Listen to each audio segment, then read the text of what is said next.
अजर वेद दे अंदर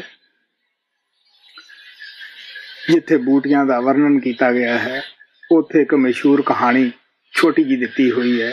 वो इस तरह है कि गोरखनाथ अच्छे कमाई वाले सन। उन्होंने सिर ते फोड़ा सीगा जिहड़ा कि उन्होंने बड़ा ही इलाज कराया। तो फोड़ा बढ़ता गया लेकिन हटिया नहीं। 12 साल उन्होंने कष्ट भोगया उस फोड़े का। लेकिन 12 साल बाद जब फोड़े का अवधि पुग गई, वो कर्म की अवधि पुग गई, तो जिहड़ी बूटी उहदे धूने दे पास सी उही बोली कि गोरखनाथ तू मैनू रगड़ के ला, मैं तेनू ठीक कर दूंगी। उन्होंने इस कर्मां की फिलासफी का ज्ञान सीगा।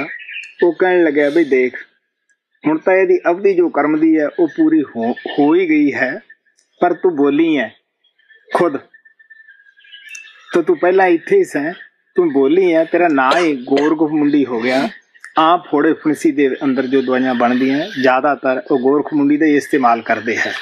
जब असीं कर्मां दा भुगतान करते हुए किसी भी डॉक्टर पास जाने हैं, डॉक्टर की साडे नाल पूरी हमदर्दी हुंदी है। कोई डॉक्टर ये नहीं चाहता हुंदा कि मेरा मरीज दुखी होवे या ये राजी ना होवे। वो तनो मनो चाहता है कि मेरा मरीज तंदुरुस्त होवे, जल्दी तंदुरुस्त होवे, मैनू जश मिले।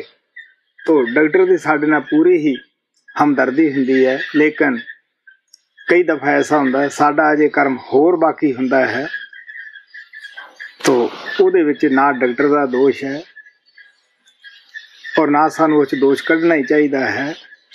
वो आपकी पूरी हमदर्दी दिखाता है, लेकिन सानू ऐसे मौके ते सब्र करना बड़ा जरूरी है। प्यारे बच्चों, प्यारी संगत, बाबा जी ने एक बहुत ही छोटी बट बहुत अच्छे लेसन वाली और इंटरेस्टिंग स्टोरी हमें बताई है कि आयुर्वेद में गोरखमुंडी के नाम से एक मशहूर कहानी आती है। और वो कहानी कुछ इस तरह से है कि गोरखनाथ जी नाम के एक साधु हुए हैं जो बहुत अच्छी कमाई वाले साधु रहे हैं। उनके सर के ऊपर फोड़ा हो गया जिसका उन्होंने बहुत बहुत इलाज कराया, लेकिन वो ठीक नहीं हुआ। इस तरह से 12 साल बीत गए और वो 12 साल तक उस फोड़े का कष्ट सहते रहे। लेकिन वो ये भी जानते थे कि वो जो फोड़ा है वो किसी बुरे कर्म का ही फल था। तो जब 12 साल पूरे हो गए, उस कर्म की जो अवधि थी, उसकी जो ड्यूरेशन थी, वो 12 ही साल की थी, वो पूरी हो गई। तो गोरखनाथ जी जहाँ पर तप करते थे उसके पास ही एक बूटी एक कोई उगी हुई थी, और वही बूटी उनसे गोरखनाथ जी से बोली कि आप मुझे रगड़ के इस फोड़े के ऊपर लगा लो तो मैं आपको ठीक कर दूंगी।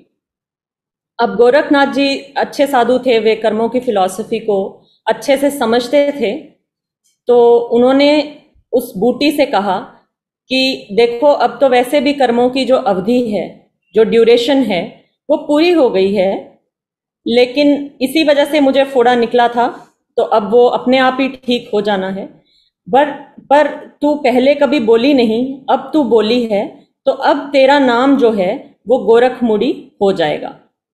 तो आम जब फोड़े फुंसी निकलते हैं उनमें उनके लिए जो दवाइयाँ बनती हैं उसके अंदर ज़्यादातर गोरखमुंडी नाम की इसी बूटी का इस्तेमाल किया जाता है। उसको यूज़ करके ही दवाइयाँ बनाई जाती हैं।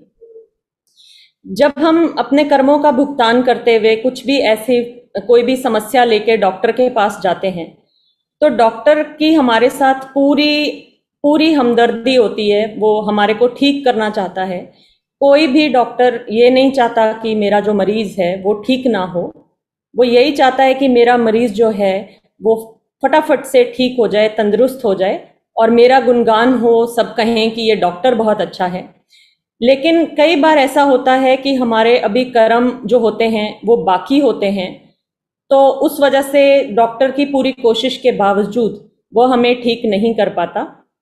तो उसमें लेकिन डॉक्टर का कोई दोष नहीं होता, ना ही हमें ऐसे टाइम पे डॉक्टर का कोई दोष निकालना चाहिए, क्योंकि वह हमारे कर्मों का ही दोष होता है। इसलिए डॉक्टर उसमें कुछ भी नहीं कर सकता। अब ये कहानी बहुत छोटी है लेकिन इसका लेसन बहुत ही इम्पोर्टेंट है। वो ये कि हमें अपने कर्मों का भुगतान जो है वो समय आने पर ज़रूर करना पड़ता है। दुख के समय हमें गुरु से माफ़ी मांगनी चाहिए कि हमें बख्श दें। बीमारी आने पर जो है वो या तो इलाज में जो पैसा खर्च होता है उससे जाएगी, कर्मों का भुगतान होगा थोड़ा बहुत, पर कुछ भुगतान करने के लिए हमें उसका दर्द भी सहना पड़ेगा। अब बुरे समय में गुरु हमारी मुनासिब मदद तो करते ही हैं, बट हमें भी थोड़ी सी बर्दाश्त रखनी चाहिए और ऐसे समय में हमें गुरु पे पूर्ण रूप से भरोसा रखते हुए अपने उस कर्म को भुगत लेना चाहिए। गुरु हमारे कर्मों में हर मुनासिब मदद करता है, बट हमें ऐसे नहीं सोचना चाहिए कि अब गुरु हैं तो गुरु ही हमारे सारे कर्म उठा लें और हमें कोई भी तकलीफ नहीं आनी चाहिए अगर हम गुरु को मानते हैं तो।